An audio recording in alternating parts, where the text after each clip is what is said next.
It's April the 28th, 2016, and this is 508, a show about Worcester.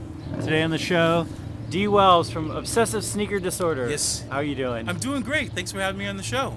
And I am Mike Benedetti. I'm hosting the show today. Brendan Melican is sick, unfortunately, so he cannot be here. Today, as part of our series on Worcester nerds and their pursuits, we're going to talk about sneakers. I think we're also going to talk a little bit about this New York Times Magazine article about Worcester that's coming out in the print version in a couple of days. But first, let's talk about shoes. Yes. So you are. How did you get into this thing with being excited about sneakers? Sneakers. It's been something I've always done. I've always been into sneakers. My mother used to always say, "You spent all your money. You'd spend all your money, all the money you'd earn, or allowance on sneakers," and that's what I would do. Yeah. And so I guess I turned my passion for sneakers into eventually a business. Okay. My mother used to actually threaten me when I would take my money, and she'd say, "Don't bring another pair of sneakers into my house." And I would sneak another pair in, lo and behold, until one day, literally, I came home and all my sneakers were in a pile in the backyard with a gas canister right next to it, about to burn them. And I was like, no, it can't happen. But fast forward to always being into sneakers, always having the latest, be it Pumas, Nikes, Adidas, Saucony, New Balance, Jordans.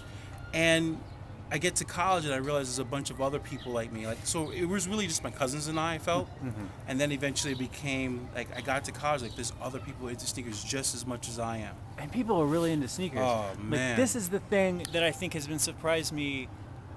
I mean, I knew people were always into sneakers, always into athletic shoes. I guess this is a phenomenon that kind of came out of the 80s, maybe, the early, mid-80s? I would say it came in the 80s because of the birth of hip-hop. Yeah. Kind of them melding together with the break dancing and the b-boys and things like that. Right. That coming together. So if you were break dancing, you wanted to look good. So part of your looking good and your footwork was the pair of sneakers you wore. So, as Run DMC said, my Adidas. My Adidas, exactly. So sure. I mean, this particular pair right here is a tribute to my Adidas, 1986. Nice. And in memory of Jam Master Jay. Oh, that's amazing. Yeah. So little hits like that, and then the debray here is reminiscent of the fat gold chains that you used to wear. So that is a really cool this particular pair of sneakers, and in the insole it says Run DMC right in there as well. So before I continue to try to make some sort of history lesson about shoes, tell me where you got these shoes. So these sneakers I bought at Expressions, locally right here in Worcester. Okay. They happened to be one of the retailers that had it, and when I heard about it, I literally said I have to have a pair of these. I mean, I'm a huge Run DMC fan. I'm a huge Shell Toe fan. So when I saw the pictures of this particular sneaker online, this is one that I knew I had to have. And there's a second pair. Actually, there's the first pair that came out prior that was, 10 years after Jam Master Jay's murder. I'll never forget where I was when I heard the news. Actually, I was on the highway on the Long Island Expressway listening to Hot 97 in New York City. Yeah. And Funkmaster Flex, the DJ personality at the time, was on the show, and he broke the song and came in and said, "I have some bad news to report.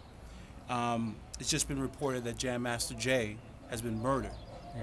And that was October 30th. And I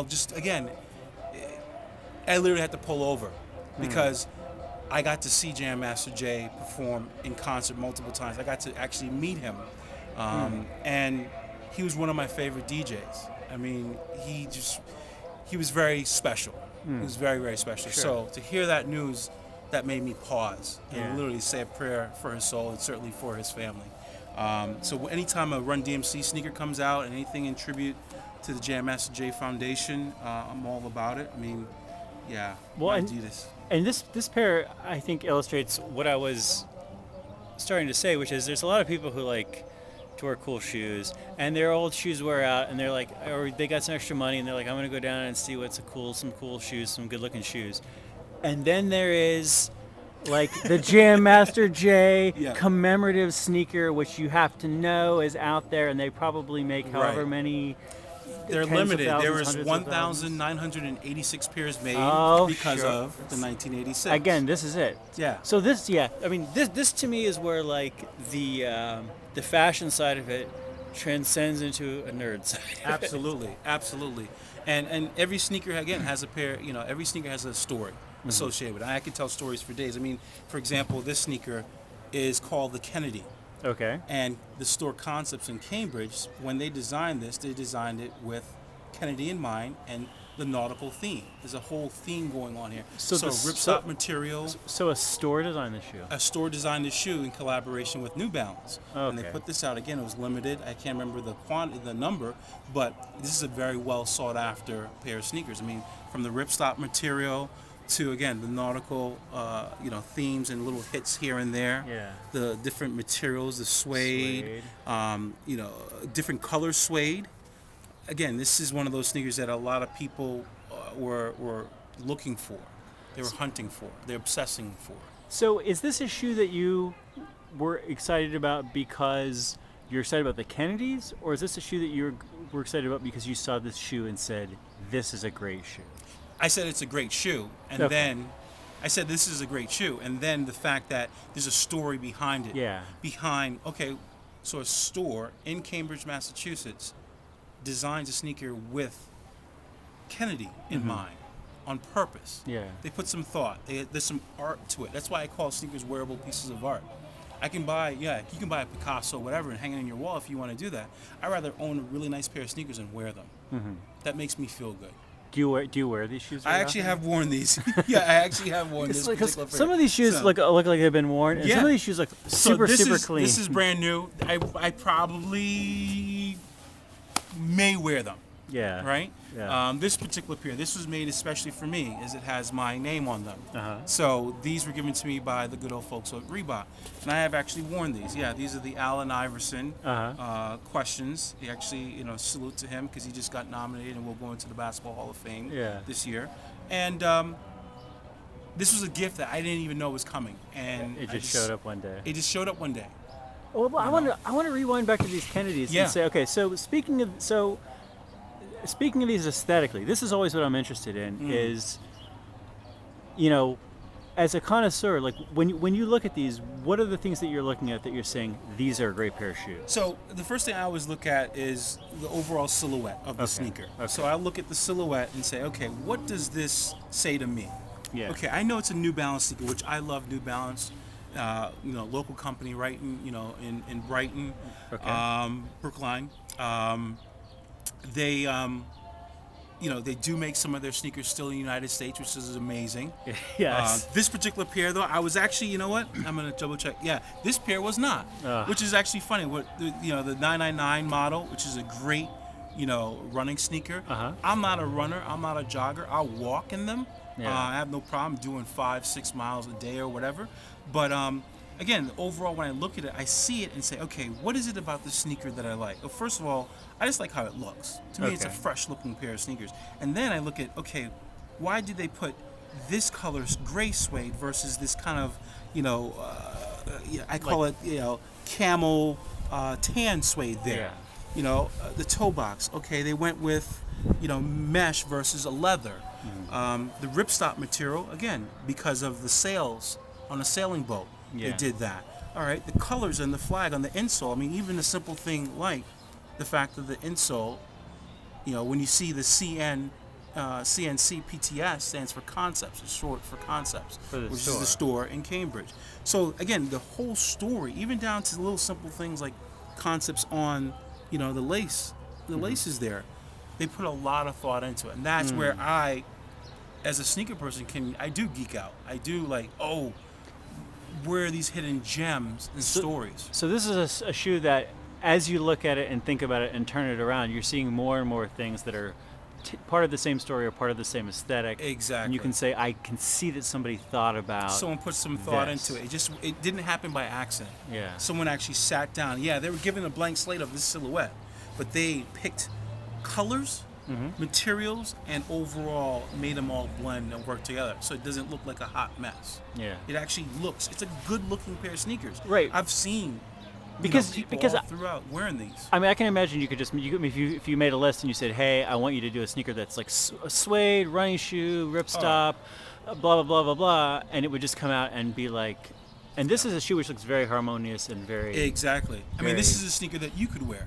Yes. sneaker that I can wear. Yes. We can wear it with khakis. We can wear it with shorts. We can wear it with denim. Yeah. So that's what I like. I like something that is ubiquitous. That's the only way for me to say it. Mm-hmm. You can wear it with a lot of different things, and it doesn't always scream at you. Yeah, some sneakers here on the table will scream at you. I mean, for example, some people will see this sneaker and immediately know this was a really popular Air Jordan sneaker. I mean, this is a 1991 Air Jordan 7 Bordeaux. Okay. One of the first Air Jordans that didn't have the huge Nike swoosh on it, but it did have 23 on there. Does have the Jumpman. Okay. And then does have Air Jordan's name right there on the tongue. Oh, that's a super 90s looking Jordan too. I don't know if people can see that. Yeah. I mean, again, to prove 91, look at the tag. I mean, some people will say, no, that's not 91. Yes, this is an original pair from 1991 that I've kept. Yeah. My other pair is beat to, the garbage, and I've kept this one particular pair. And the fact that this is more unique because it's a size 13 and a half. All right? Michael Jordan broke his foot. And he wears a 13 on one foot and a 13 and a half on the other. This is a size 13 and a half. This is very rare.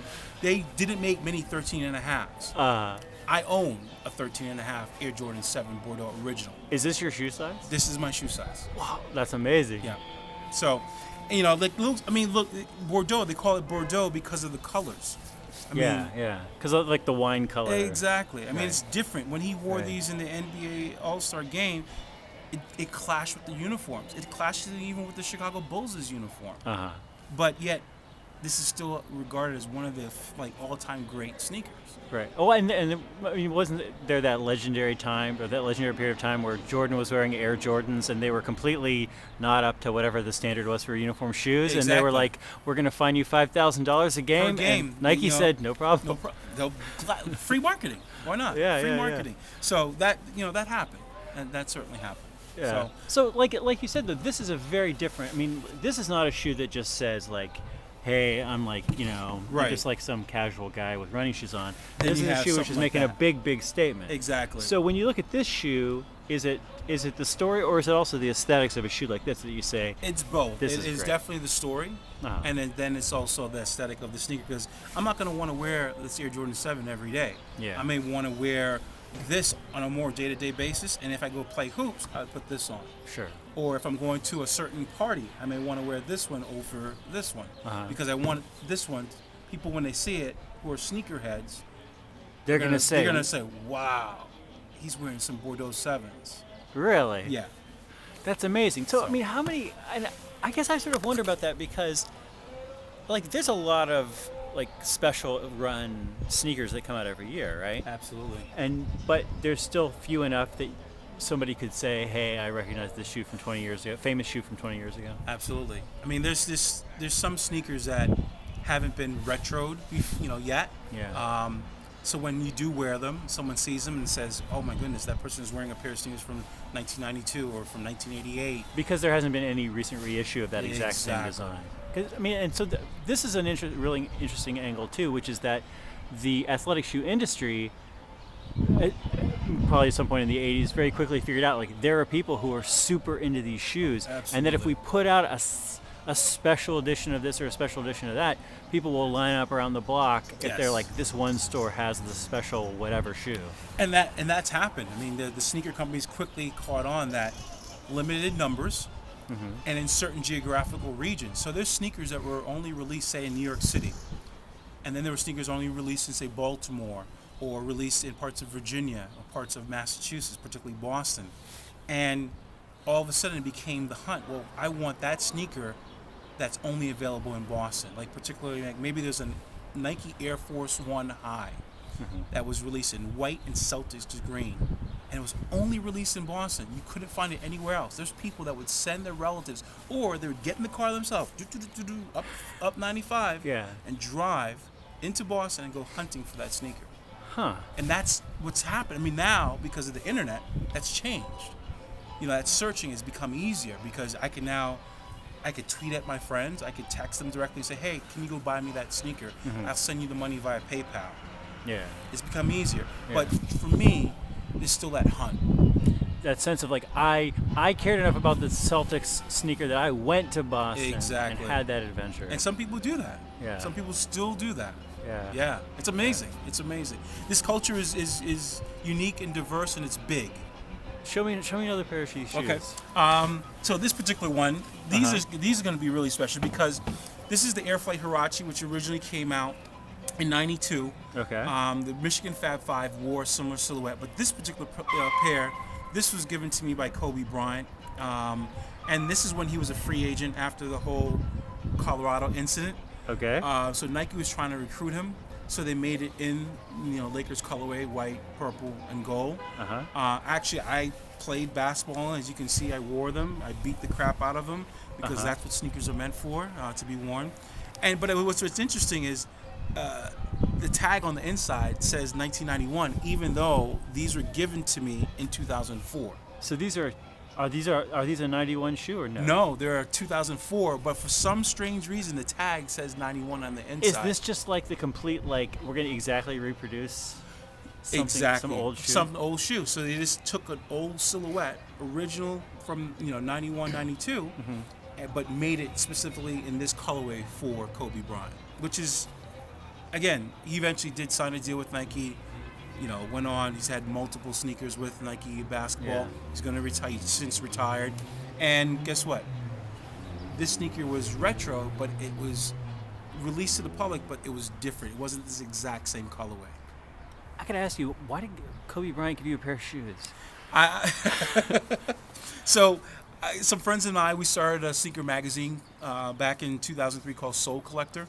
We since gone on and sold it. Sure. So we were interviewing him for a feature article, and we went to L.A., went to the Lakers practice facility, and we just struck up a conversation. And at the end of the photo shoot and the interview, he goes, "D, what size do you wear?" I'm like, "Oh, 13, 14." He goes, "Oh, I have something for you." I didn't think anything of it. He comes out and he hands me 2 boxes. One pair was this pair, and the other pair is the black version, which is black, purple, and gold. So, that's tremendous. And I ended up with them. So that's amazing. Yeah, that's amazing. So let me ask you about these Asics over here. These? Yeah. These are Reeboks. Or these Reeboks. Yeah, I don't even know any of these logos. It's all good. That's you can always learn. So Reebok question. Allen Iverson wore these in the league when he played with the Philadelphia 76ers. The red toe cap was really something really unique that, again, at the time, very unique and very special. He did some amazing things wearing this particular silhouette. I mean, you have the Q back there with the Q for the question. Allen Iverson, coming out of Georgetown, he was seen as a undersized point guard who can shoot, who can hustle, who can get to the basket. And when he signed his footwear deal with Reebok, he really he wanted something that was aggressive and that mentality of, I'm underestimated, but I will surprise you. And he did. He did. It's sad to say that he never won an NBA championship. Yes, he's going into the Basketball Hall of Fame. Will still go down as one of the most unbelievable players. And this sneaker, I've worn it. Again, this was a total surprise to me. I mean, I got the box. It's like, oh, I got a pair of Reebok questions. And when I pulled them out, it wasn't until I saw, my first initial and last name. I was like, wow, this players in the NBA, they want their name on a pair of sneakers. I've never played it in the NBA. I never will. I'm okay with that. But I have a pair of sneakers that have my name on it, which is pretty darn cool. That is pretty awesome. That is pretty awesome. Yeah. So I want to ask you, speaking of, your magazine and business stuff and all this stuff, you've also been doing a podcast about sneakers for a long time. Obsessive Sneaker Disorder. I know you guys haven't done an episode in a couple of months now. We haven't. We have, because we're in that. So we started. OSD started as an audio podcast, and then we eventually, migrated to become video. Yeah. Using the power of internet. Thank God to Google. Sure. Google Hangouts on the air. So we've grown it, and right now we're just basically trying to retool it. 8 years is a long time. 365 episodes is a long time. That's pretty good. Having a number of guests like Tinker Hatfield, people like DJ Clark Kent, and other designers on the show. That was really, really special. So now my business partner and I, we're really sitting down and saying, okay, what does OSD 2.0 look like? What's the new version? And we haven't figured that out yet, so we haven't like rushed to put out a new episode. We could. I mean, we used to do a show every Wednesday. Yeah. And sometimes we go for an hour. Sometimes it'll be 2 hours. Our longest show, I think, is 4 hours long. That's the wonderful thing about a podcast is it can be 5 minutes if it needs to be. Exactly. You go as long as you want. And we had tons of people that just wanted to sit and talk to us. They just wanted to hear what we had to say, but also they wanted to be a part of it. They would call in and be a part of this podcast. Well, I want to get to this New York Times Magazine thing for just a couple minutes, but let me just ask you one last sneaker question, which is just, what are you excited about these days? I'm excited about new brands or brands that have been kind of dormant for a while, and all of a sudden they're someone's bringing them back, like a brand like Ewing, named Patrick Ewing, former player for the New York Knickerbockers and elsewhere, or a brand like all of a sudden you see a brand like Saucony. They're coming back. I mean, they've been around, but all of a sudden they're bringing back some of their old silhouettes, or they're kind of, I call it their little stepbrother, Spot Built. A lot of people are like Spot Built. Like, well, guess what? Spot Built was owned or is owned still by Saucony, and they made great basketball sneakers. Yeah. And then even the upstarts, like the women and men who are starting their own footwear companies, like the entry into the marketplace to start your own company is actually a lot easier, because again, you're making it either in the United States or out of the country, but then you can get it to your customer or get information from your customer, much more quickly, which I love. That's the piece I love. So this footwear is as long as people have feet, there's going to be a need for footwear.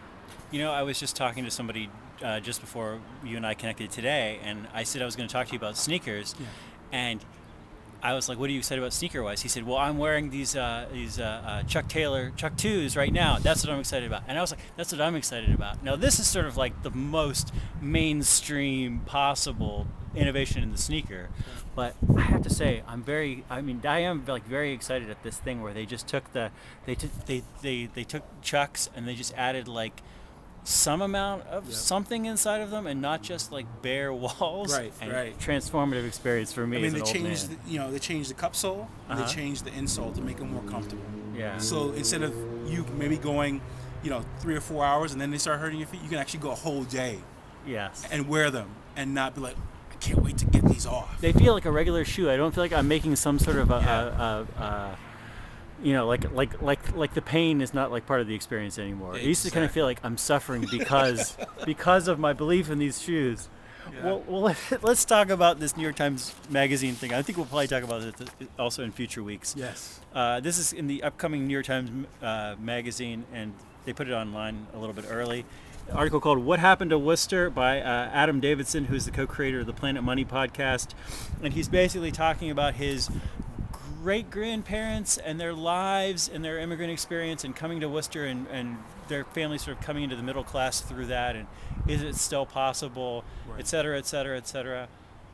Very weird to see Worcester in the New York Times Magazine. There's a photo across the street from my house. If they had taken a picture of the other side of the street, it would have looked kind of nice, but they took a picture of the little more rundown side of the street. Wow. Anyway, that's amazing. What was your take on this article? My first impression was, I was like, wow, they completely got Worcester wrong. Okay. They got the city wrong. I can understand the historical piece in terms of his great-grandparents or great-great-grandparents. But Worcester is definitely a city that's gone through, I call it hills and valleys, like Buju Banton would say. There's been highlights and there's certainly been low points. I think right now we're certainly on the incline. We're on the upswing. The city is changing.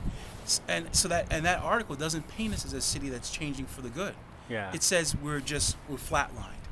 We're flatlined, if anything. Yeah, there's crime, there's poverty, but that exists in any major city. I mean, here we are in a city, second largest city in New England, 186, I think, thousand people in last census. People are coming and going, but also it's a great place to live. I know people that are leaving Boston and coming to Worcester to live because they can actually afford to live. Mm-hmm. So that article doesn't say all those good things. It just talks about, okay, yeah, his family worked their butt off and became middle class, which is, I think everyone wants to strive for upward mobility. Mm-hmm. But then it talks about the decline and the remaining in that decline state. And that's where I shake my head. No, you got it wrong. Like, he really needs a tour with you to show him around the city. One thing I really liked about it was, I think one of his lines is, he said, "It's just much harder to tell Worcester's story simply," and that gets to the heart, I think, of all kinds of sides of the debate around Worcester, which is that by the standards of 1955, or by the narrative of how things are supposed to go from 1955, we are doing terribly. Right. Which is like, you can't like graduate from high school and get a nice machinist job and work there for 40 years or whatever. By But that doesn't mean that there are not plenty of people who are having great lives in Worcester, raising up their family. Exactly. It also doesn't mean that there's plenty of people who are having a huge problem in Worcester. It just means that story, you can no longer say this is an oversimplification, but the Right. story is basically this. Now it's like you could look at statistics and say this is what's going on overall, but people's real experience is much more granular and much Very. more. Very. There's 100 different stories that people are now living out in Worcester. Absolutely. I mean, there are so many stories. There's so many people that have, that call Worcester their home, and again, it's hard to read an article like that, and yeah, you could really pull some gems out of it. Yeah. But it doesn't paint the city in a positive light.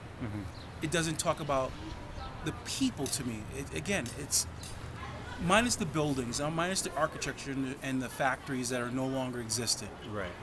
Really, the people are what make this city so great. I mean, that's why literally I say Worcester is a major city that acts like a town. And that's okay. Like, let Boston be Boston, let Providence be Providence, let elsewhere. Worcester is Worcester. Worcester is blue collar, work hard.